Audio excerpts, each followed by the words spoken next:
talking about Hinduism. And I'm going to start out with some of the Hindu viewpoints on the issue of God. Quote, God is one. Men call it by various names. Unquote. That is the eternal truth that is written in the Rig Veda, which many people consider to be the Hindu Bible. So what does that mean? How does that relate to us? Well, it means it doesn't matter what address you send your prayer to. It can be God, it can be Goddess, it can be Allah, it can be Buddha, it can be Jesus or Jehovah. They all end up in the same mailbox. The one God gets your message, no matter who you are or what religion you belong to. So use whatever name you like, as long as that name helps you to come into a personal, loving relationship with the one supreme being. So the point is not to choose a name for God and then declare that anyone who calls God by a different name is going to hell. For Hindus, the point is to come into a loving, living relationship with the one supreme being, to the point where you feel its breath with your breath, to the point where you feel encompassed by the all-pervading embrace of the infinite wisdom that brought this universe into being. Now, according to Hinduism, there are no false gods. Names don't matter. All names refer to one thing. What is important is that your prayers to whatever God are sincere. Whatever the form of the divine that you worship, even if it is a man with an elephant's head, the one all-pervading being who loves you more than you can imagine will use that form to guide you home.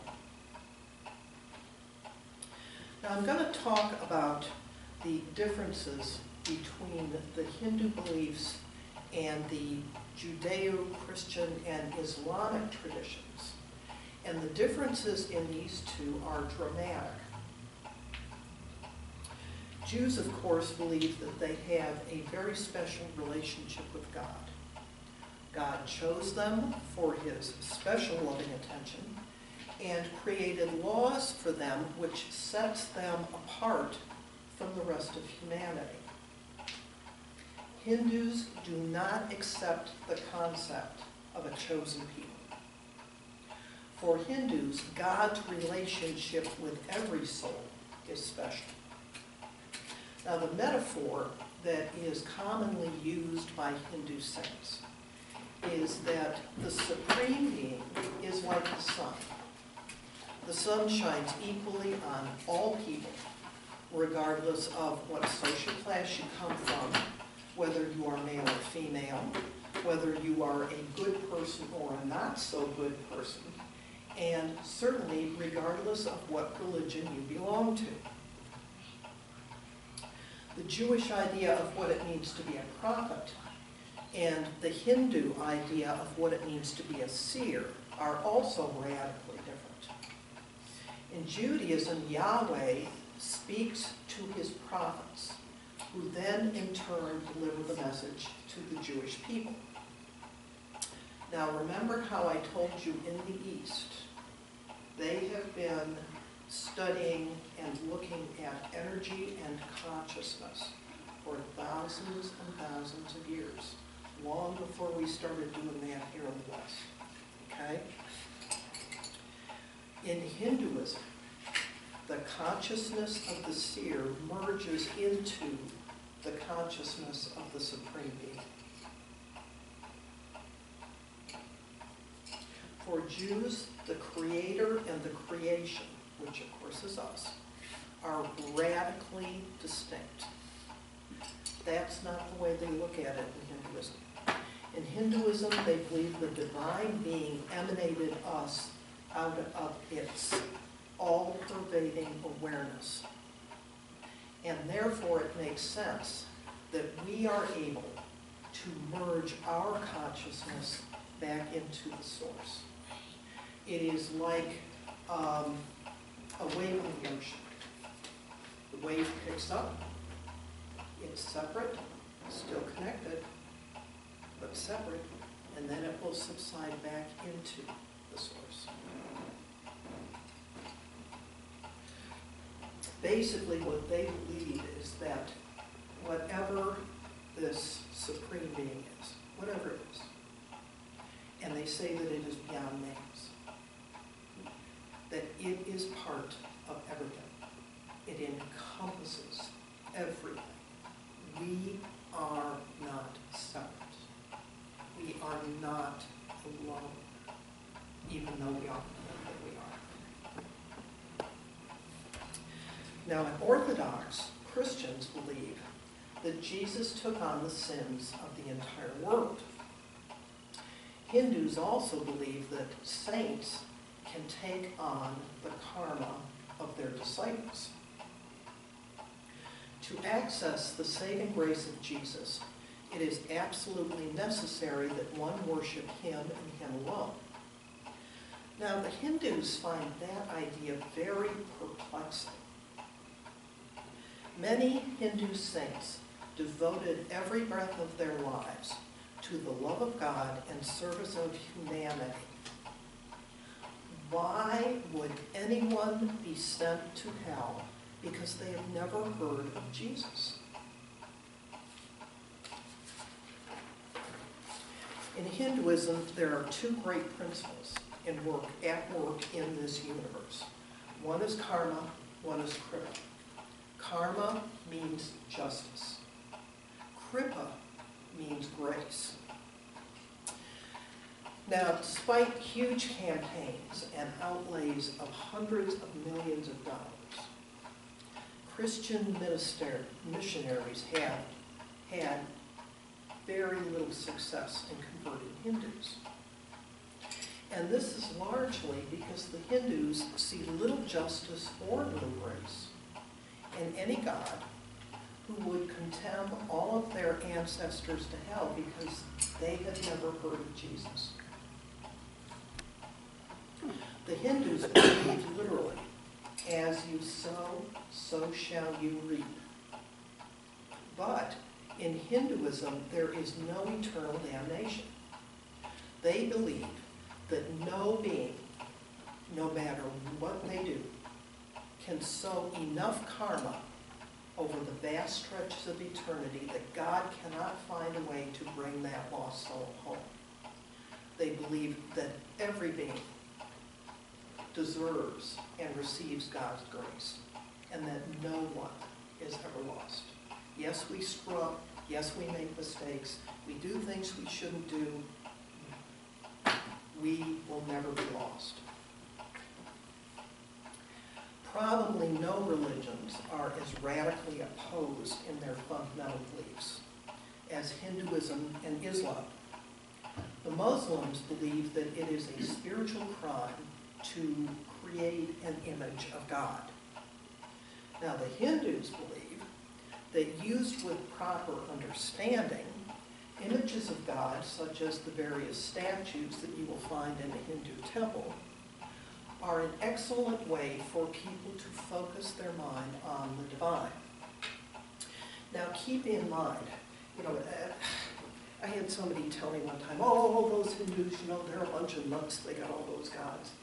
That's because we don't understand what they're doing. They have one supreme being. And all of these other gods are various aspects or various characteristics of the one.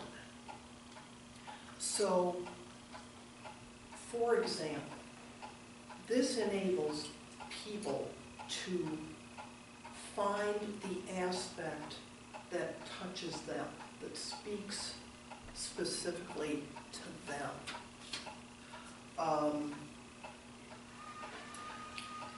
For me, I like the god Shiva. Now Shiva is the god that represents change, stamping out the child of ignorance, and tearing away the old to make way for new growth.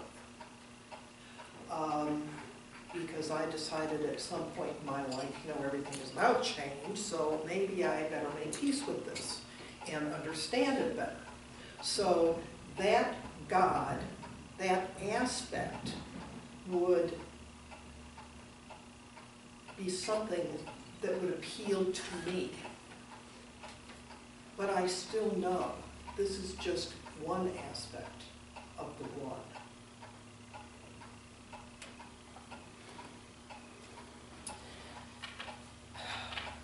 Now, Muslims feel called by their faith to destroy any images of God that they come across. And so during the first few centuries of the Muslim occupation of northern India, many, many Hindu temples were destroyed.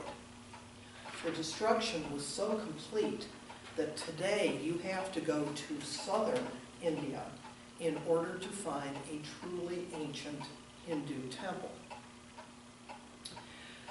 The problems between the Hindus and Islam continue to this day. You can see it in the constant tension between Pakistan, which is Islamic, and India. Christian and Islam are aggressive missionary religions. In Hinduism, the attitude toward other religions is live and let live. The religions that came out of the Middle East, Islam, Christianity, and Judaism, adamantly reject most of the Hindus' fundamental beliefs. However, there is a paradox here.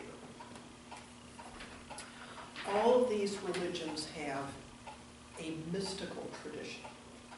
So what is a mystical tradition? A mystical tradition is for the people who are devoted to worship. It is the deeper teachings, the more intense teachings, the more intense techniques for coming into a relationship with the divine. And the interesting thing is that the mystical religions of all those three religions agree with the Hindu insights to the letter. Now those mystical traditions are the Kabbalah of Judaism, which explains how the universe emanated from one transcendental reality. Sufism, which is Islamic mysticism, it is also called the path of love, which teaches yoga-like techniques leading to higher states of awareness. And Gnosticism, which is a system of highly mystical beliefs that was embraced by many of the early Christians. Now, in the past, I've talked about the Nag Hammadi documents. These are the earliest Christian writings that we have in the world. They're Gnostic Gospels. Those are Gnostic teachings. Many Westerners today think of India in monotheistic terms. One country, one culture. Wrong. That could not be further from the truth. For most of India's long history, it has had an amazing number of distinct subcultures. Today, there are 80,000 subcultures in India. There are 325 different languages spoken and 25 different written scripts. We as Americans like to brag that, oh, we're the melting pot of America. Well, guess what? The Hindus have been doing this for thousands and thousands and thousands of years. Hinduism is by far the most complex religion in the world, shading under its enormous umbrella an incredibly diverse array of contrasting beliefs, practices, and denominations. Hinduism, as the oldest religion in the world, has had more than enough time to develop a diversity of opinions and approaches to spirituality, which is unmatched by any other religion. The Hindus are considered to be perhaps the most peaceful of the major world cultures. In the last 2,500 years, there has been one military action that they have taken outside of India, and that was the conquest of Indonesia, Malaysia, and the Philippines in 1400 CE. Hindus sometimes fight with each other, and they do. But they have had very little interest in conquering anybody else, though many of the other world cultures and countries have certainly taken a crack at trying to conquer India. Before the arrival of the Muslims in 1000 CE, the Hindus handily assimilated all would-be conquerors who came storming over their northern borders: the Mongolians, the Persians, and the Huns. All eventually melted into India's embrace and became part of Hindu culture. The broad-minded Hindus were able to accommodate just about everybody who knocked on their door, until the Muslims. And for the first time, foreign invaders left wounds that were so deep, they have not healed to this day. In ancient times, surprisingly enough, religious tolerance was more the norm through much of the world. The ancient Greeks and Romans, for example, were surprisingly tolerant of other religions. For example, if you look at the Romans with the Jewish people, they didn't object to their religious beliefs. They just didn't want any revolts or any trouble out of it. Now, of course, with Rome, that changed when Christianity became the Roman religion. As the monotheistic religions began to dominate world culture, respect for other cultures' religions has disappeared. And today, Hindu culture is the one remaining enclave of a universal-minded religion. Now, I'm going to tell you a story, and this is a true story, about this Christian missionary who is attempting to convert the Hindus. So he calls these people in this village together, and they all come out. And he's explaining Christianity, and he's explaining Jesus. And they're all listening with respect, and they're nodding, and they're smiling. And so he's thinking, I did it. So he gives each one a picture of Jesus to take home. So the Hindus all go home and lovingly place the picture of Jesus on their altar next to the pictures and the statues of all the other gods that they worship. In other words, they included him in the group. And of course, the Christian missionaries are